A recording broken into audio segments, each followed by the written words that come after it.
میں قیامت ملنی ہے تو قیامت بھی 5000 سال پیچھے جا سکتی. کچھ سوچا آپ نے اس حدیث کا کیا مطلب؟ مگر اگلی سن کے آپ اور بھی پریشان ہوں گے. میں اس لیے کہتا ہوں کہ کسی بھی اعلیٰ ترین سائنسی نظریے سے آگے آپ کے پروفٹ کی نظر آئی. اسی لیے تو میں نے پہلے آپ سے کہا تھا کہ جو پیغمبر آخر الزماں ہے اس کا انٹلیکچول لیول جو ہے وہ صدیوں سے، انڈیویجول سے نہیں، صدیوں سے آگے جاتا. فرمایا کہ جب لوگ جنت میں داخل کر دیے جائیں گے پھر بھی زمین پہ کچھ جگہ، پھر بھی جنت میں کچھ جگہ باقی بچ جائے گی. ایک خاتون حضرات، جنت کی جو چوڑائی کا ذکر ہے قرآن حکیم میں، وہ ابھی تو ہم نے ایک کائنات کی چھوٹی سی دہلیز بھی نہیں ماپ سکے ہیں، مگر اگر حدیث کی روح سے دیکھیں اور قرآن کی روح سے عرضها السماوات والارض کہ جنت کی چوڑائی جو ہے 7 آسمانوں اور زمینوں کی لمبائی سے بھی زیادہ ہے. چھوٹی سی نہیں ہے، وہ باغ نہیں ہے رینالہ خرد کا. یہ ایک اتنی بڑی کائناتی حقیقت ہے جس کے بارے میں ہم سوچ بھی نہیں سکتے، کیونکہ ہم ابھی ایک کائنات کی دہلیز سے آگے نہیں بڑھے. ہمیں پتہ ہی نہیں ہے کہ کتنی وسعتیں ہماری اپنی کائنات چھ جائے کہ ہم جنت کا سوچ. تو درست فرمایا رسول اکرم صلی اللہ علیہ وسلم نے کہ جب لوگ داخل کر دیے جائیں گے جنت میں پھر بھی جنت میں جگہ بچے گی. تو پھر فرمایا پھر نئی دنیایں آباد ہوں گی، نئے لوگ تخلیق کیے جائیں گے، نیا حساب کتاب ہوگا. سوچا آپ نے کیا کہہ رہے ہیں رسول کہ ایک زمین ختم ہو جائے گی، نئی زمین پہ پیدا کی جائے گی، نئے لوگ پیدا کیے جائیں گے، از سر نو لیبارٹری ورک شروع ہو جائے گا. یہ اتنی بڑی وسعتوں کی بات، اتنی بڑی وسعتوں کی بات. خالی یہ نہیں خاتون حضرات، بگ بینگ تک تو اللہ کے رسول نے کیجول سٹیٹمنٹ دے دی. ایسے لگتا ہے کہ جیسے وہ مشاہدہ کرے تھے. سائنسدان بیچارہ سسک کے محنت کر کر کے مر کے جہاں پہنچا، 3000 سال لگے انسانی ترقی کو. پتہ لگا کہ جی بگ بینگ کے فوراً بعد کائنات میں ہوائیں تھیں، بادل تھے، بہت بڑے سڈیم تھے، بہت بڑے بڑے بادل تھے، اور اس کے بعد جمنے شروع ہوئے اور سالیڈیفیکیشن شروع ہوئی، پھر ہماری دنیایں آباد. تو اللہ کے رسول سے پوچھا گیا. ابو رزین ایک صحابی تھے، انہوں نے عقیل رزین ان کا نام تھا، عقیلی، ابو رزین عقیلی نام تھا. تو پوچھا یا رسول اللہ صلی اللہ علیہ وسلم، اللہ کائنات بنانے سے پہلے کہا تھا؟ کیسے ٹیکنیکل سے بڑا ڈیفیکلٹ سا کوشچن. آج بھی پوچھ لو تو ہمیں بہت سارا ڈیٹا چاہیے، انٹرنیٹ کھول کے بیٹھ جائیں گے، بہت سارے بڑے بڑے کاسمولوجسٹ کی اوپینین جمع کریں گے. مگر حضور صلی اللہ علیہ وسلم نے کہا کان فی امائن، بڑی سیدھی سی بات ہے، اس میں کوئی ٹائم نہیں لگا، کوئی انٹرنیٹ نہیں کھلا. اللہ کے رسول نے کہا کہ کان فی امائن، وہ بادلوں میں تھے. کما تحت وما، کہ ان کے نیچے بھی ہوا تھی اللہ میاں کے. کما فوقہ ہوا، اوپر بھی ہوا تھی. وما تحت ہوا، اور نیچے بھی ہوا تھی. یعنی اللہ کے رسول نے کہا کہ کائنات بنانے سے پہلے اللہ بادلوں میں تھا، اس کے اوپر بھی ہوا تھی، نیچے بھی ہوا تھی. اب پھر آپ جا کے سائنس کی کتابیں پڑھو لو، پتہ یہ لگا کہ before the making of the universe there were only clouds. اور اللہ کا clouds میں ہونے کا مطلب ہے he was working on those clouds, he was creating universe. وہ ریڈیشنل clouds جو تھے ان میں gaseous volumes کے clouds تھے. اور یہ قرآن نے بھی تصدیق کی ثم استوى الى السماء وهي دخان، وہ بلند ہوا آسمانوں کو، اور وہ کیا تھا؟ دخان تھا، پانی ملا ہوا دھواں تھا. ابن عباس نے دخان کا ترجمہ کیا کہ پانی ملا ہوا دھواں تھا. And that's what if you really, اگر آپ ذرا تھوڑا سا گریز کرو نا مسجدوں میں صبح شام زلف و لب و رخسار کی باتوں سے، اور تھوڑی سی توجہ فرماؤ نا اللہ کے رسول کے ان باتوں پر جن سے احادیث بھری ہیں and technically which are not told to you, جو اتنی قیمتی اور خوبصورت باتیں ہیں اور اتنی حیران کن باتیں ہیں، وہ جو اللہ کے رسول کی تو دعائیں ہی انسان کاپی نہیں کر سکتا. So wonderful. یعنی آپ حیران رہ جائیں کہ خدا کے رسول کی دعائیں جو ہیں یہ ایک اعلیٰ ترین دماغ کی تو پروڈکشن ہو سکتی ہیں. میرے جیسا پڑھا لکھا بندہ بھی اتنی معقول دعا نہیں مانگ سکتا. اے اللہ مجھے صبر عطا فرما، اللہم اجعلنی صبورا واجعلنی شکورا، مجھے شکر کے قابل بنا، واجعلنی فی عینی صغیرا، مجھے میری نگاہ میں چھوٹا کر دے، وفی اعین الناس کبیرا، اور لوگوں کی نگاہ میں مجھے معزز کر. ایک دعا صبح شام پڑھنے والے اگر آپ غور کرو تو اس دعا سے باہر بچتا ہی کچھ نہیں. اللہم احسن عاقبتنا فی الامور کلہا، اے اللہ میرے تمام امور کو آسن کر دے، تمام امور کا انجام بہتر فرما دے.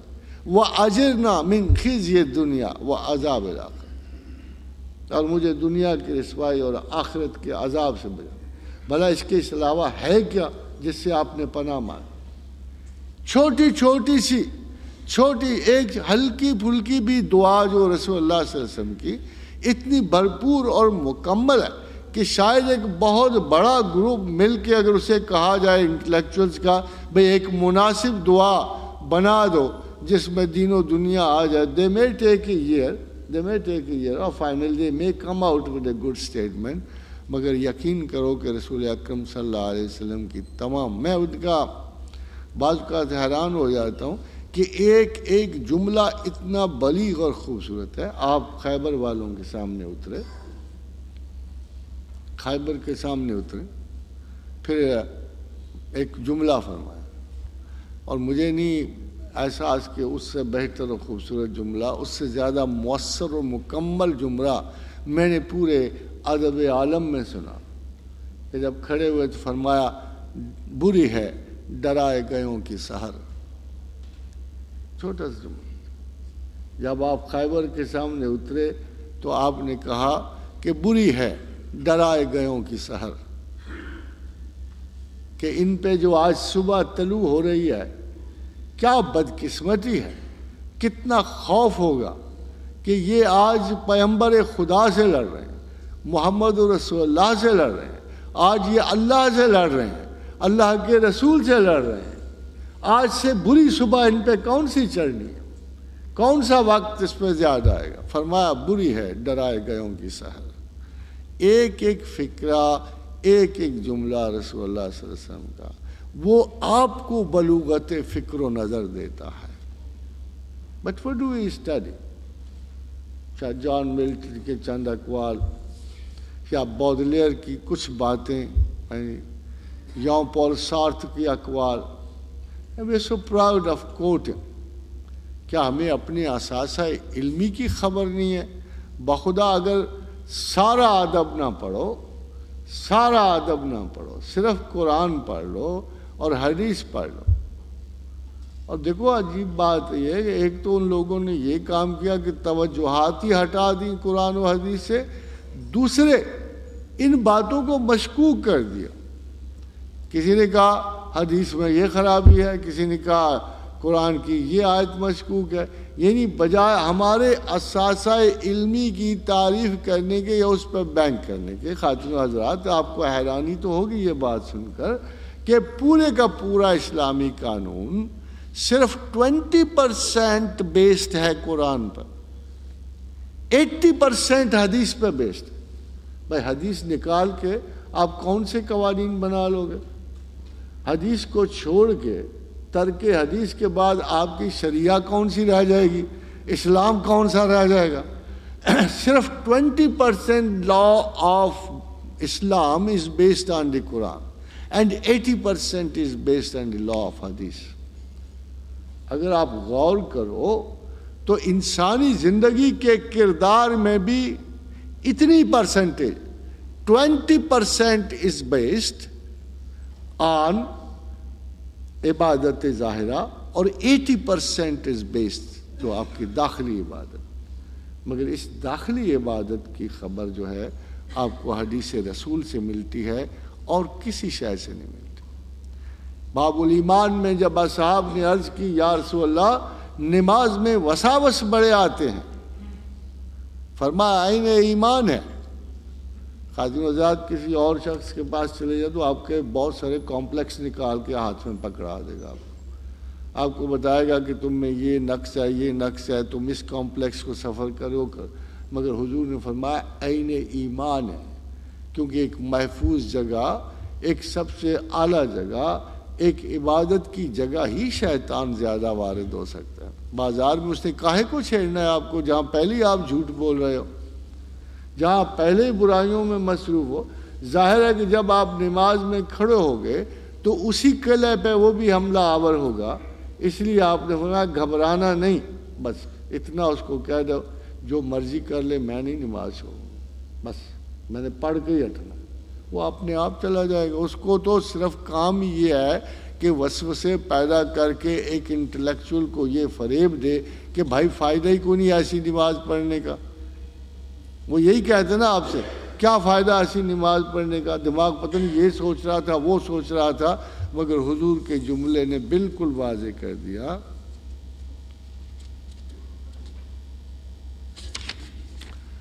حاضرین حضرات، اس زمان میں میرا خیال یہ ہے کہ کافی وقت ہو رہا ہے اور کیا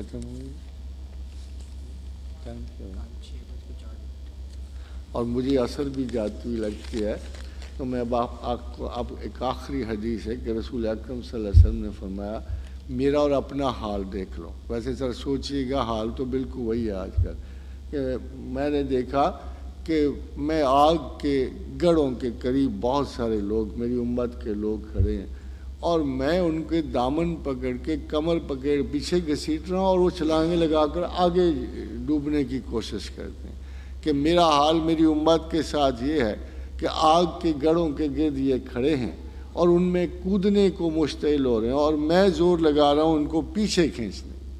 تو ایسے مہربان رسول کو مجھے نہیں، میں تو اتنا ضرور کہوں گا کہ ایسے لوگ اگر مر بھی جائیں نا، میں تو حیات رسول کا قائل ہوں، مگر اگر فرض کرو ایسے لوگ مر بھی جائیں نا تو بھی عبدالآباد تک سینے میں زندہ رہتے.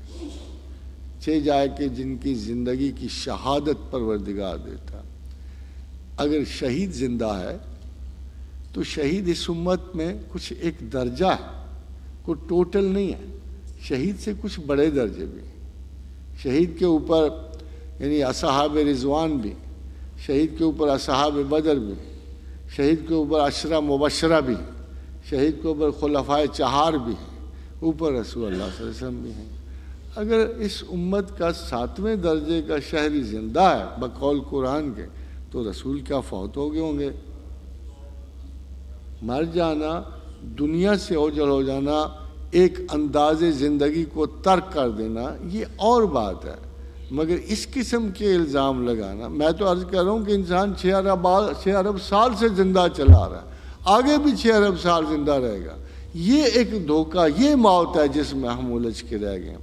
شیخ عبدالقادر جیلانی کا قول فیصل آپ کو سنا کے بات ختم کروں گا. جب وہ وفات پا رہے تو شاہ عبد الرزاق ان کے ساتھ ان کے بیٹے، تو انہوں نے جان کنی کے عالم میں سکرات میں پوچھا کہ والد محترم کیا حال ہے؟